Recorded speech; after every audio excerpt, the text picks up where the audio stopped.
Politico is reporting on the Democrats' new strategy. Let's take a look. Democrats look to wreak havoc in GOP primaries. Okay, how? With firebrand Republicans launching campaigns for Senate, Democrats see a chance to capitalize. So they explain here, Democrats are looking to revive a little Todd Aiken magic in 2018 with Republican Senate primaries from West Virginia to Montana, promising to pit Trump-inspired insurgents against more mainstream candidates. Democrats are considering ways to step in and wreak some havoc. The idea? Elevate the GOP's most extreme option in each race, easing Democrats' path to victory in a range of states tilted against them. Okay, what? So they're saying, hey, why don't us Democrats go out there and lend credibility to the most extreme candidates that are running on the Republican side? And say, oh no, I wouldn't want to run against Roy Moore. I mean, Roy Moore is a really powerful voice for people. And, ooh, wow, it would be hard to beat him. So it's the Pied Piper strategy. And the idea is, well, clearly Americans aren't going to vote for those people. I mean, the people who want to, like, take a wrecking ball to the establishment and the people who are super far right and are real Kool-Aid drinkers who believe it, I mean, us respectable people in Washington, we look at them and we go, well, you know, obviously nobody's going to vote for them, so let's prop them up, and then they'll defeat the more mainstream Republican candidates, and then since that's the case, we cakewalk to victory. Yeah, there's only one problem with that strategy. Do you guys remember this? How the Hillary Clinton campaign deliberately elevated Donald Trump with its Pied Piper strategy. An email released by WikiLeaks shows how the Democratic Party purposefully elevated Trump to leader of the pack. So what the Democrats would do is they would go out there and say, oh, yeah, you know, Jeb Bush is a joke. Marco Rubio is a joke. Well, who we're really afraid of is Donald Trump, because Donald Trump is a powerful voice for the people, and oh goodness, please don't nominate Donald Trump. And then behind the scenes they were like, yes, nominate Trump, because there's no way we can lose to Trump, yes! And then what happened? You lost to Trump, you fucking idiots. Like, they're so in their bubble that they really believe deep down that the mainstream GOP candidates are the ones you should fear. No, the mainstream GOP candidates are the ones who can barely... I just noticed there's been a seltzer ad going on for for this entire fucking thing. Jesus. I'm such a big seltzer sellout, I can't even put the fucking seltzer off screen. Okay, sorry about that. Where was I?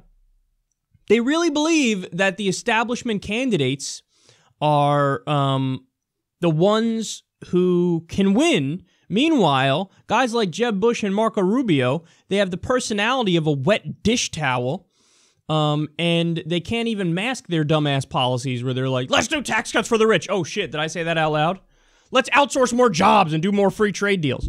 But the Democrats really believe like, oh wow, I wouldn't want to run against Jeb Bush or Marco Rubio because they might actually beat us. But they look at guys like Trump, who was crusading doing anti-establishment rhetoric, and they're like, oh, we could easily beat this guy. Haha, yeah, because this guy's so extreme, people would vote for him. Oh, shit, they did. But they don't learn their lesson. They never learn their fucking lesson. Democrats never learn their goddamn lesson. It is the most pathetic thing ever. I mean, how many times have we seen them fail by running centrist candidates, and then when they lose elections, they go, oh, we fucked up. It should have been more centrist candidates. No, the solution is you fucked up by running the centrist candidates, run some left-wing candidates. But they don't get it. They don't fucking get it. They think like, oh shit, we should have had more right-wing, more centrist candidates, because that's the reason we lost, is because, you know, gosh, we had too many, they had too many left-wing positions. There are people who really believe that about Hillary Clinton, by the way. Oh, Bernie pushed her to the left, and then because she was so far left, that's why she lost. If only Bernie didn't push her so far left, she could have been talking the entire time about how she loves the Patriot Act and the Iraq War and doing deregulation and tax cuts for Wall Street. Wow. And they think she would have won if she did that. So I don't, like, it's hard to even do these segments because I'm in a current state of shock and awe that the Democratic Party still hasn't learned their lesson, and they're behind the scenes advocating the same garbage that fucked them in the first place. I mean, seriously, think about this. Everybody learned, because of the WikiLeaks, oh, hey, the Democrats propped up Trump, and then, because they thought they could beat him, and then they lost. And now they're trying the same shit. Listen, man. Hey, idiot Democrats, you're gonna lose to the more anti-establishment candidates on the right. That's what's gonna happen. Because yes, though they're fucking crazy, and they are, and like Roy Moore pushes Christian theocracy, and it's just so backwards in so many ways, but there are other Republican candidates, the Bannon-esque candidates. What they do is they have a healthy dose of flat-out xenophobia and bigotry, and they marry that with some populism. Populism meaning, hey, we're against trade deals. We don't want to outsource all the jobs, you know? And when they make those two arguments at the same time, hey, I don't like brown people, but also I'm going to look out for white working class jobs, and I'm a crusader for the people. When you put those two things together, unfortunately, people actually like it. There are going to be plenty of people who are bigoted who like the xenophobia and the bigotry, and then there's going to be normal people who say, I'll overlook the bigotry because I think they're going to keep my job in the country, and the Democrats are going to outsource it. So you have obviously a bigger chance of losing to the anti-establishment candidates on the right, but they don't learn, and they go, let's prop up the anti-establishment candidates. How do you not know? Every Democratic strategist in the country is a pathetic failure. Every single one. Because I've never seen an article that's like, oh, hey, by the way, here, let's do this proper strategy. Let's move to the left. It's all you guys that are the ones, the different populist left groups that are the ones who are saying, no, we're going to drag you kicking and screaming to that proper position. Like, and I get it, corporate money has corrupted politics, so there's a big barrier in the way of actually being populist left. So that's one of the main reasons why the Democrats don't want to do it.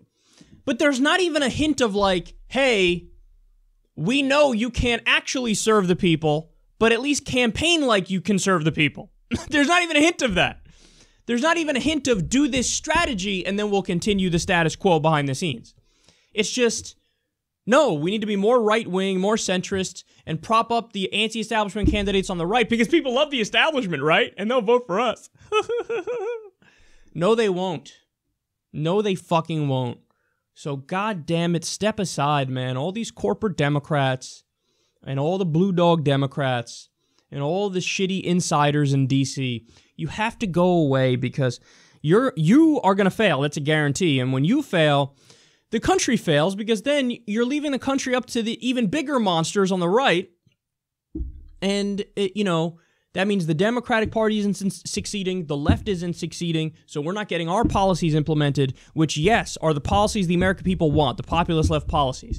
So that means we're going to go further and further right off a goddamn cliff because you guys are too corrupt and you guys don't understand basic strategy to win when all the evidence is right in front of you.